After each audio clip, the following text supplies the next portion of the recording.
Saudara, tim SAR gabungan berhasil menemukan satu korban pesawat ATR 42500 yang mengalami kecelakaan di Gunung Bulu Saraung, Sulawesi Selatan. Pangdam 14 Hasanuddin Maijen TNI Bangun Nawoko menyatakan telah menerima laporan dari tim SAR tentang temuan satu jenazah korban. Jenazah ditemukan sekitar 200 meter di bawah tebing curam. Tim SAR saat ini tengah berupaya untuk mengevakuasi jenazah itu. Nantinya jenazah akan dibawa ke Posko Aju di Tompo Bulu. Sementara itu, beberapa serpihan pesawat yang ditemukan telah dibawa turun oleh tim SAR.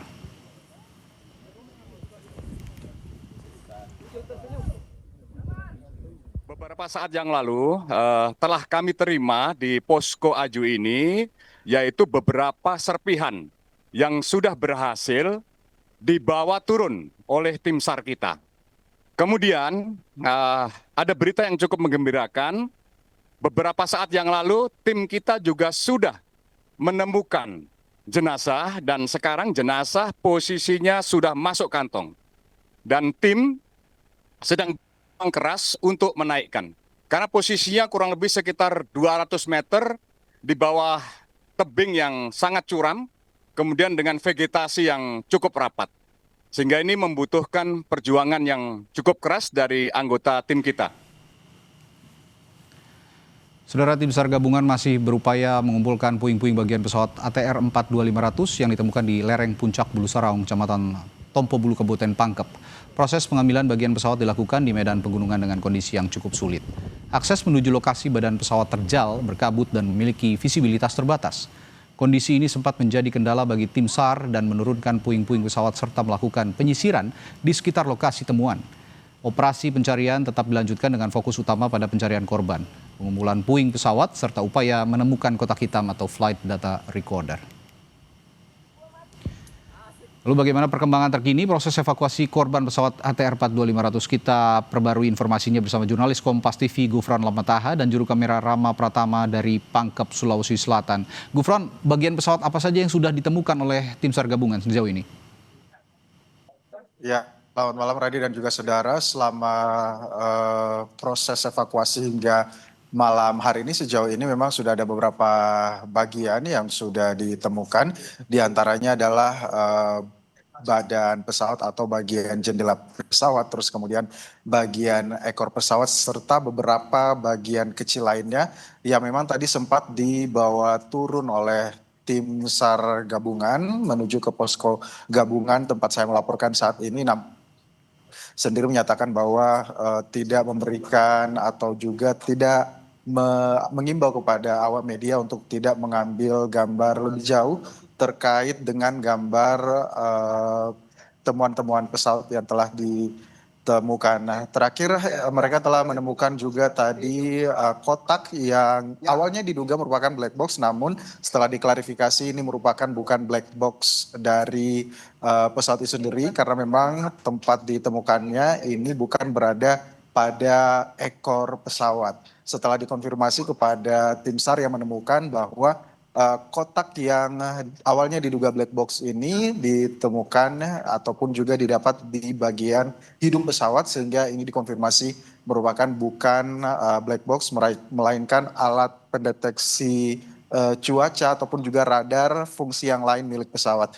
Tentu saja untuk proses evakuasi hingga malam hari ini dihentikan, namun saudara, seperti yang kita ketahui bahwa memang satu jenazah ataupun juga korban ini telah ditemukan hingga sejauh ini belum bisa dilakukan identifikasi karena hingga malam hari ini sampai sekarang juga korban masih berada di puncak ataupun juga di titik ditemukannya di Gunung Bulu Saraung di Kecamatan Baloci, Kabupaten Pangkep, Sulawesi Selatan. Bahkan setelah semua tim telah turun dari Gunung Bulu Saraung, masih ada 10 orang tim yang berada dan juga bersiaga di sekitar jenazah ataupun juga korban yang akan nginap, ya, akan bermalam di lereng Gunung Bulu Saraung itu. Tadi juga kita sempat berkonfirmasi kepada beberapa tim yang sudah turun dari Gunung Bulu Saraung, menyatakan bahwa memang lokasi ditemukannya jenazah itu cukup sulit untuk turun ke bawah, itu bahkan harus diulurkan beberapa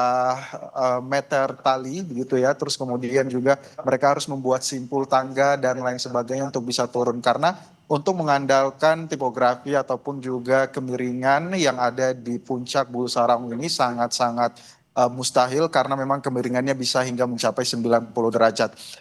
Tadi juga memang diinformasikan bahwa korban yang ditemukan 200 meter kurang lebih jauhnya dari puncak Gunung Bulu Saraung ini, kemudian menjadi momen bergesernya titik awal untuk memetakan pencarian evakuasi korban lebih lanjut, yang awalnya berada di titik koordinat penemuan badan pesawat, sekarang bergeser ke 200 meter dari puncak, yaitu ditemukannya jenazah.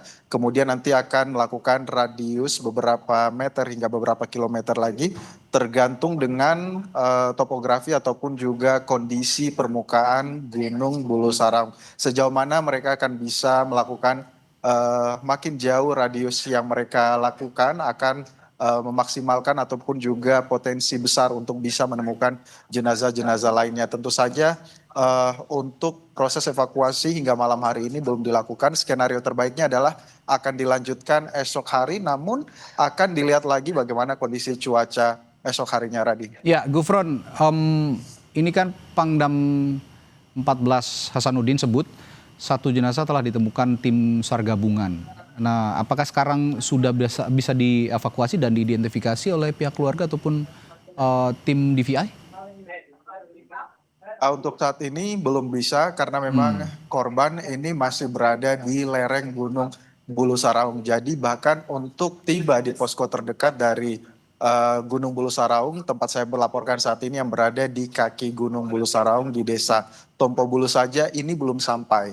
Ini sudah dilakukan coba evakuasi sejak sore tadi, sejak ditemukannya korban hingga malam hari ini memang kendala cuaca, kabut, kemudian juga hujan, medan yang terjal, hingga kondisi di atas yang sangat licin dan juga angin, kekuatan angin ini menjadi kendala dan juga pertimbangan tersendiri bagi tim SAR untuk bisa mengevakuasi dan juga menurunkan jenazah ke posko terdekat. Memang hingga saat ini belum sampai di posko terdekat, hingga tim DVI pun belum bisa melakukan identifikasi lebih lanjut. Hingga saat ini kita belum mengetahui apakah jenis kelamin dari korban ini perempuan atau laki-laki, karena memang masih menunggu tim yang ada di atas untuk turun ke posko terdekat, kemudian nanti akan dilanjutkan ke 2 jam kurang lebih perjalanan darat ke Kota Makassar untuk menuju ke Rumah Sakit Bayangkara. Radu.